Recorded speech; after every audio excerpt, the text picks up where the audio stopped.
Mikir bu, apakah anak ibu masih mikir bahwa malaikat itu yang ada di film-film kartun, animasi ya, dengan sayap dan rupa yang sedemikian rupa? Wah, gawat nih.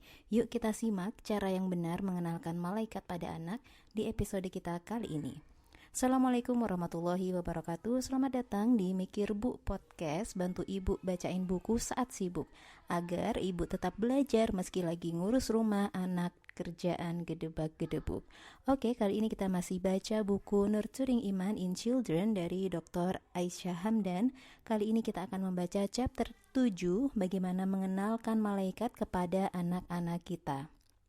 Penting banget karena iman pada malaikat ini merupakan rukun iman kedua, dan malaikat sendiri merupakan makhluk yang gaib yang tidak bisa dilihat langsung oleh anak-anak kita, sehingga harus kita kenalkan. Bahkan dari kecil itu sudah bisa kita kenalkan kepada anak-anak ya. Bagaimana caranya? Yang pertama, anak suka dibacakan cerita, maka ceritakan tentang malaikat. Misalnya, kisah malaikat yang mendatangi Rasulullah di Gua Hiro saat membawa wahyu pertama ya. Kemudian ada kisah Jibril saat menemani Rasulullah naik ke Sidratul Muntaha ya, saat Rasulullah melaksanakan Isra Mi'raj. Nah, dengan kita menceritakan tentang malaikat, itu juga akan membuat anak bisa merasakan kekuatan Allah, kebesaran Allah. Misalnya, kita ceritakan bahwa malaikat itu besarnya ya, malaikat Jibril itu sayapnya 600, bisa menutupi horizon. Wah, itu sangat besar. Maka anak akan bisa membayangkan betapa maha besarnya Allah. Jika malaikat saja sebesar itu, bagaimana Allah yang maha besar yang menciptakan malaikat? Itu yang pertama. Kita bacakan cerita, kita berikan cerita, kisah dan sebagainya. Yang kedua, kita sampaikan bahwa malaikat itu bisa berubah wujud menjadi bentuk yang berbeda. Misalnya serupa manusia, atau malaikat itu juga bisa melakukan sesuatu sebagaimana manusia lakukan, sesuai dengan perintah dan kehendak Allah. Ini ada sebuah kisah dari seorang pemuda yang ingin berkunjung kepada saudaranya di kota yang lain ya, kota yang berbeda. Di tengah perjalanan, Allah mengutus malaikat datang ke pemuda itu untuk bertanya pada pemuda itu, "Wahai pemuda, kamu ngapain? Mau kemana?" Pemuda itu menjawab, "Saya ingin berkunjung ke rumah saudaraku di kota itu." Lalu malaikat bertanya, "Apakah kamu ada suatu keperluan dengan saudaramu itu?" Pemuda ini menjawab malaikat, "Tidak, saya tidak ada keperluan apa-apa. Saya hanya mencintai saudaraku itu karena Allah." Lalu malaikat berkata kepada pemuda ini, "Wahai pemuda, aku adalah utusan dari Allah. Aku menyampaikan bahwa Allah mencintaimu sebagaimana kamu mencintai saudaramu karena Allah." Nah, seperti itu. Jadi malaikat bisa berubah wujud menjadi manusia, begitu ya.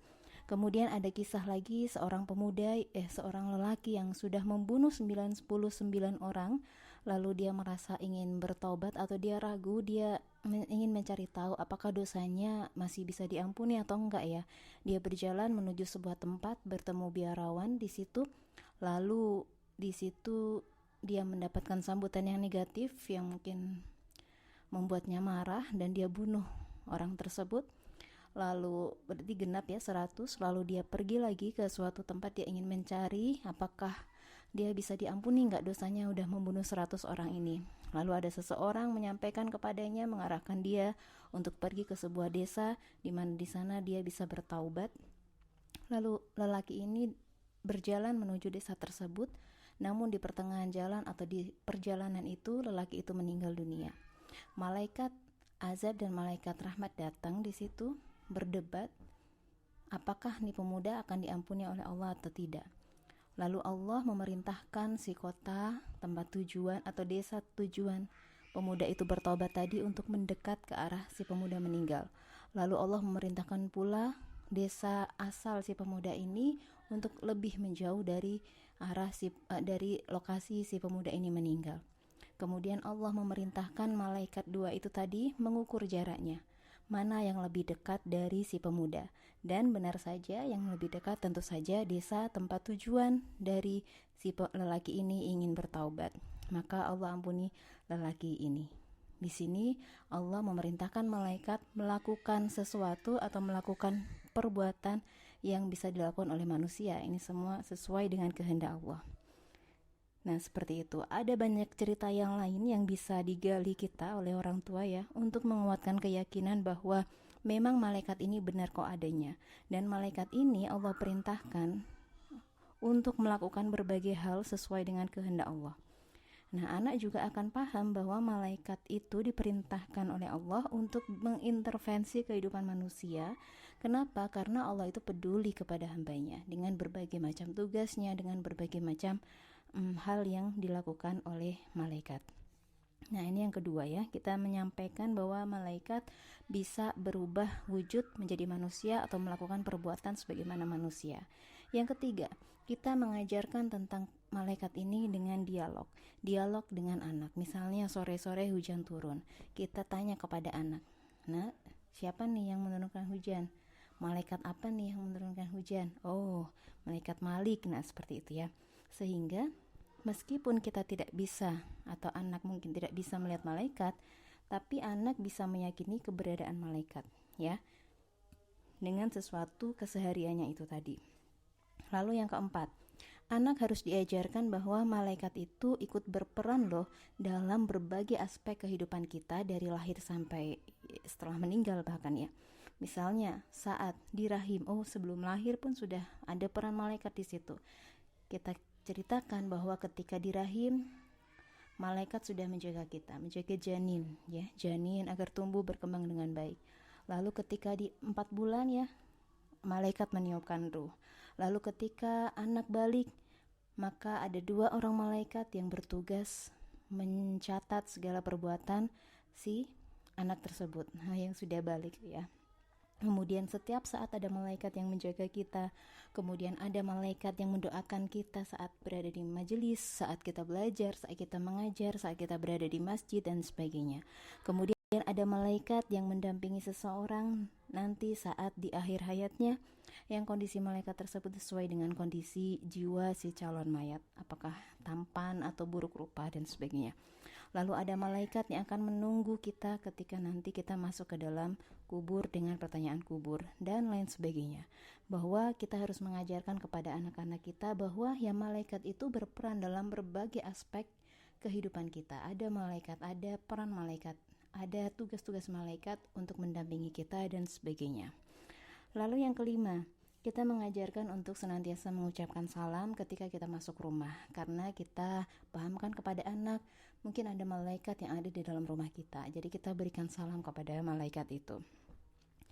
Termasuk kita ajarkan kepada anak bahwa rumah supaya tidak dijauhi oleh malaikat atau malaikat mau masuk ke rumah, kita harus hindarkan ada gambar, ada patung, ada anjing seperti itu. Itu untuk mengajarkan kepada anak bahwa emang benar ada malaikat ya, begitu. Lalu selanjutnya kita manfaatkan momen Ramadan untuk diskusi dengan anak, terutama di masa 1000 bulan malam 1000 bulan ya. Kita berdiskusi, ceritakan bagaimana malaikat akan turun di malam itu, memberikan rahmat dan sebagainya. Dan itulah beberapa hal ya yang sangat perlu ya kita lakukan. Kita ceritakan kisah, lalu kita kaitkan malaikat dengan keseharian anak-anak.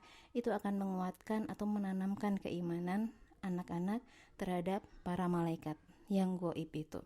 Semoga dengan demikian kita semakin mantap ya, anak-anak kita makin mantap imannya dan makin yakin bahwa ada peran malaikat gitu di setiap aspek kehidupannya. Terutama ada malaikat yang menjaganya setiap saat gitu, yang bisa mengontrol dirinya untuk senantiasa berbuat baik misalnya karena ada malaikat yang mencatat dan sebagainya.